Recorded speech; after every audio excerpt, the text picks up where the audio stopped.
Okay, example 2 here. So going off of those steps to kind of help you out, do any distribution or combining of like terms on the same side of the equal sign. So here in this example 2, starting off by first and foremost drawing my line down the center to keep it consistent. I do not have any distribution. There's no parentheses. I don't have any like terms that are on the same side of the equal sign. I have the 27x and the 14x, but those are on opposite sides of the equal sign, so I can't touch those yet. All right, so up next, there are like 2 potential steps you could do here. If we are following our steps from above, we're trying to get all of our variables on the same side of the equal sign. So we can either move the 27x over or we can move the 14x over, either one. Going with the theme of avoiding negatives when possible, we're going to move the smaller one over, and we're going to take that 14x and we are going to subtract 14x from both sides. Subtracting it because that's a positive 14x up there.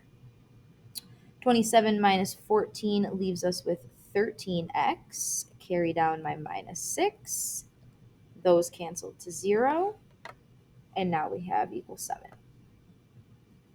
After that first step, you are back to normal. This is a variable on one side, 2-step equation that you guys have been solving for months at this point. So, isolating the x term first by getting rid of the minus 6. 7 plus 6 is 13. Getting rid of the multiplication of 13 by dividing, giving me a final answer of x equals 1. All right, now the check. Make sure you're paying attention to the directions on your practice problems. You only have to check the ones that ask you to check. Obviously, you're welcome to do more if you want, but yeah.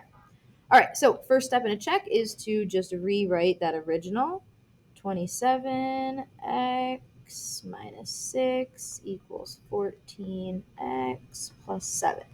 Now, I went ahead and I just replaced, if Mrs. G was here, she'd be doing erase and replace, put the x in first, then erase it. But notice the way I'm using those parentheses. That's going to help, especially when you have a negative answer for a solution. So in for my parentheses, I'm putting my x value of 1. Now, we're following gems here. Get in the habit of writing gems next to every check that you do so you don't mess it up. No groupings, because these groupings here, there's nothing to do inside them. These groupings are acting as multiplication, which we are going to get to because there's no exponents.